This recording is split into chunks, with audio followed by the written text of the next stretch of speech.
Hey guys, this is the Infernoman, and we do budget, jank, fun, and Magic the Gathering Arena. And today is Deck Tech Tuesday. Now, before we get into it, if you'd like the content that I do put out there, I would greatly appreciate it if you hit me up with a like, or even better, subscribe to me. It does show me that people do care about what I do. Now, if you have any questions, comments, stuff you want to see discussed, or want to talk to me directly, you can @ me on Twitter or chat directly with me as I play on stream every so often on one of the many BFJ decks, which stands for Budget Jank Fun for short, on Twitch. A visual link for those are going to be up on the screen right now, and I will have direct links in the details below. Now that we have that out of the way, let's go ahead, let's get to this deck tech. And today, we're going to be talking about CoCo Merfolk.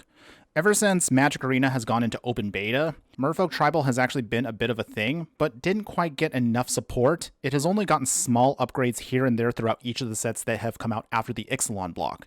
And then thanks to Amonkhet Remastered, we got now the namesake card for the deck, which is Collected Company, CoCo for short. Before we actually go on to what the deck is trying to do, just as a reminder, the format, of course, will be we're going to discuss this deck as a whole. We'll talk about the main board first, then the sideboard. We will do a couple sets with Sparky, and then discuss possible upgrade paths that you can utilize if you are a fan of this style of deck. And starting with the creatures, Mistcloak Herald and Kumina Speaker are your two 1-drops, 4 copies each. First off, the Mistcloak Herald is a 1/1 Merfolk Warrior that can't be blocked. Easy enough, gets in early damage, and can keep harassing your opponent since they can't find a way to get through it unless they remove the creature. Next is Kumina Speaker, also a 1/1 Merfolk. This one gets 1+1/+1 as long as you control another Merfolk or an island. If you put this down on turn 1, most likely by turn 2, you'll have either another Merfolk or an actual island out, and this will become a 2/2, which is also a great card to start getting in early damage. Now, going over the 2-drop slot, we got actually quite a few cards here, all 4 ofs. River Sneak, a 2-mana creature, Merfolk Warrior. It also can't be blocked, just like the Herald. And also, when another Merfolk enters the battlefield under your control, River Sneak gets +1/+1 until end of turn. What's great about this card is this one is a beefier version of the Herald because just like it can't be blocked, but with every Merfolk that enters the battlefield, not once you cast, and that's going to be really important to talk about in a little bit, it'll keep pumping itself up and still getting through heavy damage. So sometimes this actually can be a surprisingly good card to finish off an opponent. We have Silver Gilded Adept, a great card, 2/1, Merfolk Wizard. As an additional cost to cast a spell, reveal a Merfolk card from your hand, or you have to pay 3. Whenever the Adept enters the battlefield, draw a card. Simple card draw, it replaces itself when it comes onto the battlefield, so it is good on curve, and since your entire deck is Merfolk, it is pretty easy to get it for its 2 mana cost. Hopefully you'll never have to pay, though, the full price of mana for what this card is just trying to do. Merfolk Trickster, Merfolk Wizard for 2/2, it has Flash. When Merfolk Trickster enters the battlefield, tap target creature and opponent controls, and it loses all abilities until end of turn. So this is basically your combat trick that you're going to want to use whenever certain situations pop up. And there's going to be a ton of creatures that are going to try to swing in that have special abilities. So timing the Merfolk Trickster either at the beginning of your opponent's upkeep or even during combat itself can help shut down an opponent's creature just long enough for you to either chump block it or prevent it from doing some of its special abilities. Something like, say, a Croaxa from trying to make you discard, or possibly an Uro from trying to gain life and draw a card. Just make sure that you know what your timing is on this card. You want to ensure that you're timing it before they attack so you can tap out the creature, turn it off, and sometimes get in easier damage on your next turn. Next is the Merfolk Mistbinder. This is your Lord, a 2-mana 2/2 Merfolk Shaman. Other Merfolk you control get +1/+1. Easy enough. On curve also with the rest of the cards, pumps up the whole team, and this is only one of your 2 Lords. And then we're now going to go to the 3-drop slot. Jungleborn Pioneer, a 2/2 for 3, Merfolk Scout. When Jungleborn Pioneer enters the battlefield, create a 1/1 blue Merfolk creature token with hexproof. So you basically are going to get 2 for the price of 1. What's nice about this card is it's cheap. It gets you out an extra body to help chump block if you need to, or also it beefs up your other creatures that are looking to benefit from this. Remember, since this is 2 cards in 1, this actually would trigger off River Sneak even more for what it puts out on the battlefield. And then finally, your last Lord, Marrow Rejay. Other Merfolk creatures you control get +1/+1, and whenever you cast a Merfolk spell, you may tap or untap target permanent. This is going to be a big card to use. It may not look like much, but keep in mind that secondary text. Whenever you cast a Merfolk spell, you can tap or untap target permanent. It doesn't have to be your permanents, it can also be your opponent's. So, In certain situations, you want to make sure that you're carefully adjusting what is going on in the field. Merfolk tend to be a tribe that is not only about damage and aggro, but also, as you see with this card and the Trickster, you do have some combat tricks to readjust and throw off your opponent's game plan. Being able to tap up any permanent means that you can turn off some of their lands to prevent them from either responding to something with removal. You can sometimes untap one of your lands so that way you can bring in another creature. Sometimes you can tap one of their creatures to prevent them from blocking and ensuring that you can get damage through. There are a lot of possibilities. Just make sure to be aware of what's going on the battlefield. I can't stress that enough with this card. And with that, that pretty much wraps up the creatures. Now let's go over only a couple of cards that support the whole game plan. As you can see, we only have 6 non-creature spells in the deck, but keep in mind, as I said, Merfolk is a tribal deck, so you want to make sure that you get more of your creatures out than your support cards, but we do have a couple that ensure that our game plan goes off. First, Deep-Root Waters. A 3-mana enchantment. Whenever you cast a Merfolk spell, you get to create a 1/1 blue Merfolk creature token with hexproof.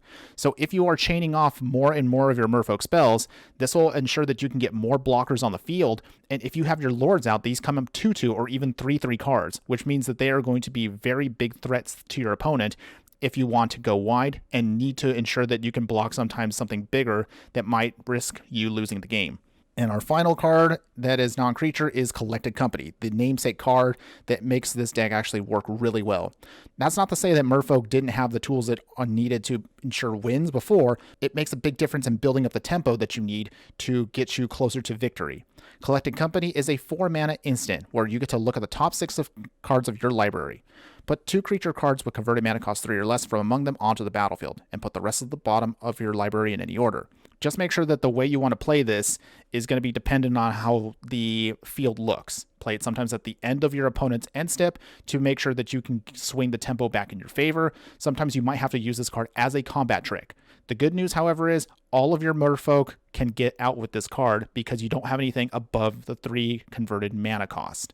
I can't really speak too much more about this card. It's a great card, and I really think this is the card that makes a big difference in helping out Merfolk get from where it is in the kind of meme-ish fun game plan to actually something that might be semi-competitive. And with that, that wraps up the rest of the cards in the main board. Let's go over to the sideboard. As I like to remind you, mostly I'll put together sideboards that are a bit more or less of a catch-all. They're not going to be super meta-defining, so readjust these as necessary based on what's going on currently in the meta. Dive Down for 1 mana, instant speed. Target creature you control gets +0/+3 and gains hexproof until end of turn. Use this to mostly protect your Lords, or use it maybe on the River Sneak to get your final bits of damage through. And the 2 mana slot, you have Ether Gust. Choose target spell or permanent that's red or green. Its owner puts it on the top or bottom of the library. Versus some burn decks, this can then stop 1 burn spell, maybe sometimes during the massive green decks, especially with the ones that have cards that say this creature or spell can't be countered, can then give you a massive tempo swing in your favor using this to tuck a card in. Disdainful Stroke and Negate are your counter spells that are available. First off, Negate, counter target non-creature spell, and Disdainful Stroke more specifically is counter target spell with converted mana cost 4 or greater. Use these versus the control decks that are out there in the format, and then for some of the decks that try to swing even bigger, Disdainful Stroke can also be a little bit of extra in case of you need to stop something massive, usually a Planeswalker. This deck usually doesn't run any Graveyard Hate because you're focused on trying to get as aggro as possible, but just in case, we are using Return to Nature, 3 copies, destroy target artifact, destroy target enchantment, or exile target card from a graveyard at instant speed for 2 mana. Mostly this is going to be for Graveyard Hate, but if you do need to get rid of one enchantment that's holding you down, or destroying an artifact that's also trying to lock down your game plan, this gets it out of the way quickly, and then just helps you get back to what you're focused on.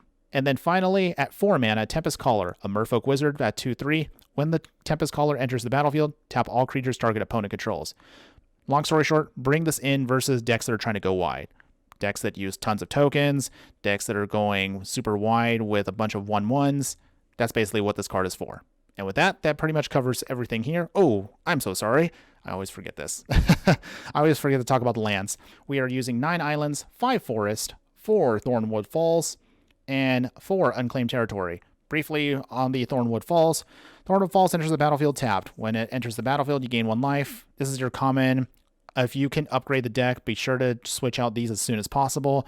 But for now, they're just going to help us fix our mana. And then Unclaimed Territory. As Unclaimed Territory enters the battlefield, you choose a creature type. You either add 1 colorless mana, or you tap it to add 1 mana of any color. Spend this mana only to cast creature spells of the chosen type.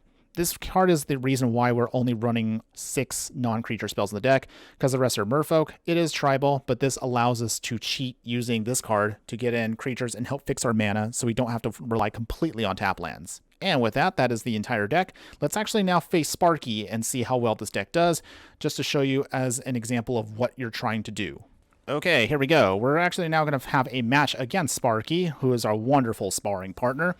We're going to show you just what this game plan is about. It's pretty easy. You're going to throw your creatures down as soon as possible on curve and just try to outmuscle the opponent. All right, fantastic. We got Collected Company. We do have a decent curve. Well, actually, it's a little slow, but we're going to try to see if our game plan can go off just the same. We do have the mana we need to cast everything, so this will be still fine, just the same. Ideally, you do want a 1-drop to start with and then just start building up everything, let it all snowball. But let's just see how this works, even if we don't have our 1-drop to begin this match. All right, looks like Sparky's not really doing much right now, which is fine. That can happen against some opponents. Let's put down our Unclaimed Territory. Hit Merfolk, of course. Let's put down the Mistbinder. Hopefully Sparky doesn't have any kinds of removal, but always anticipate that if your opponent is playing something that might try to get rid of your creatures. Okay, we got 2 Collecting Company. Be aware that your Lord's going to be pretty prime targets for your opponent. All right, we got the Mirror Rejay in. So Merfolk Mistbinder is now 3/3. We also have everything buffed up, but we're not going to attack just yet. We want to see if we can get the Collected Company off, because that's what this deck is trying to do. Knight's Pledge. Okay, Sparky's trying to go big. Okay, so we're going to hold off for the time being. And for this kind of strategy, if they're trying to use creatures, we'll use Collected Company either on the combat phase. Okay, they got Sarah Angel. Let's see if they go swinging. They don't. So let's Collected Company now, since they're all tapped out. Okay. Not the best hits, but that's still decent. Unfortunately, because of this, we can't use River Sneak's ability, which would have been great, but that's perfectly fine. Thornwood Falls gains us a little bit of life. We do have another Collected Company, so if you want to right now, you can also now use this as a combat trick. So I'm going to go swinging with River Sneak first. Let's actually use Collected Company now. Okay, so we do have some Lords we can actually use in this situation. All right, now we're going huge. River Sneak now gets massive at 7/7, and everything now is pumped up thanks to our 2 Collected Company. I don't think Sparky's going to survive much longer at this point. That's fine. They get in with just the Sarah Angel. Okay, and we got another Lord. So, again, this is what you're trying to do with Merfolk. Get in your Lords. Go massive. All right, Mirror Rejay also can trigger in at this point. So, tap down the Loxodon. Their other second one, Shrinekeeper. Tap them both. Awesome. So that prevents them from blocking. We're going huge here. Jungleborn Pioneer. Tap another Hollow Priest. Tap the Sarah Angel. So pretty much now their entire board is locked down. And with everything that triggered off, look at how massive the whole board is. Go swinging. Even if they block, which is no point to Sparky, as you see, they would have lost no matter what. And there you go. That is basically what Merfolk is trying to do. Get your Lords down, go super big with everything, and just smash as hard as you can. If you do like this style of deck, here are a couple upgrades if you want to stick with the strategy and just are looking to make Merfolk even stronger. First off, I would highly recommend upgrade your mana base completely. Get Hinterland Harbor, Breeding Pool as your untap lands, and you could still keep the Unclaimed Territory, but these also will go great in replacing some of your basic lands to ensure that you have the mana fixed to cast off what you need. Maybe you might want to also consider Castle Vantress. Castle Vantress enters the battlefield tapped unless you control an island. You can still add 1 blue mana, or you can tap 4 and this card to scry for 2. Not to say that this is essential. As I mentioned, this is just a consideration. Mistcaller is a Merfolk wizard for 1/1. You sacrifice the Mistcaller until end of turn. If a non-token creature would enter the battlefield and it wasn't cast, exile it instead. Certain situations might necessitate that you need to ensure that other cards don't just magically pop in, so consider this for a sideboard slot. Not essential, it really is more metagame dependent. Benthic Biomancer can replace one of your 1-drops. It is a 1/1 Merfolk Wizard Mutant, and it has the adaptability for 2, which allows it to adapt for 1. Whenever one or more +1/+1 counters are put on the Biomancer, draw a card, then discard a card. This is not really a bad choice, something to consider for replacing one of your 1-drops. If you do need some more protection for what your deck is trying to do, there's some other options as well here. Heroic Intervention is 2 mana at instant speed. Permanents you control gain hexproof and indestructible until end of turn. This will help you prevent your cards from getting wiped off from, say, a Wrath of God. The only downside to the card is, as a reminder, it doesn't stop exiling effects. So if an entire board gets exiled, Heroic Intervention won't save you from that. Doesn't happen too often. Just keep that in mind if you do want to put this into your sideboard slot. Repudiate, Replicate. Repudiate, on one side, is an instant for 2 mana. Counter target activated or triggered ability. This is great if you're needing to stop a Planeswalker from using its ability, or trying to stop a triggered effect from totally ruining your game plan. And Replicate, for 3 mana, sorcery speed. Create a token that's a copy of target creature you control. Great if you're trying to maybe make another one of your lords to pump your team even higher, and then finish off a game. Kopala, Warden of Waves is a legendary creature Merfolk wizard for 3 mana, 2/2. Spells your opponent casts that target a Merfolk you control cost 2 or more to cast, and abilities your opponent activate that target a Merfolk you control cost 2 more to activate. A great sideboard option versus the control decks. This will slow down your opponent a lot, as they'll have to think carefully about spot removal when you are trying to pull off your aggressive game plan. Wiretap Weaver was actually a card we didn't consider, but I want to point it out real quick. For 3 mana, a 2/2 Merfolk Wizard, when Wiretap Weaver enters the battlefield, tap target creature an opponent controls. That creature doesn't untap during its controller's next untap step. So something that's not really a rare, so you can put this in if you want to, but this is going to be, again, very meta dependent on what's going on. If we're dealing with a lot of creature decks out there that are trying to go wide, the Weaver's not going to be too favorable, but if we're dealing with matches where our opponents are only utilizing 1 or 2 creatures, the Weaver might actually be a much more favorable card to consider slotting in. Kurema, Tyrant of Oraska, 3 mana, 2/4, legendary creature, Merfolk Shaman. Tap another untapped Merfolk you control. The Tyrant can't be blocked this turn. Tap 3 untapped Merfolk you control. Draw a card. Tap 5 untapped Merfolk you control. Put a +1/+1 counter on each Merfolk you control. For games that are going to go more longer, the Tyrant really pays off in a big way. Being able to make this card unblockable can help finish off an opponent very quickly. The 3 untap ability gets you card draw, which, if you are gumming up the board a lot, can help you refuel your hand very slowly. Or in that same scenario where you are trying to gum up the board and your opponent also is at a stalemate, you can start tapping all of your Merfolk to add counters and make your team slowly bigger and more powerful than what your opponent can swing at. And with that, that pretty much wraps up all of the cards that you can slot into the sideboard. So tell me what you think. Do you like what I posted out there? Is there something you feel like I should change up? Either way, go ahead and let me know in the comments below whether or not you like CoCo Merfolk. You know, every time I keep saying that, I feel like I want cereal. I don't know why. So thanks again for watching, guys. Be sure to like and subscribe if I helped you out or at least entertained you. And until next time, when in doubt, jank 'em out. Later.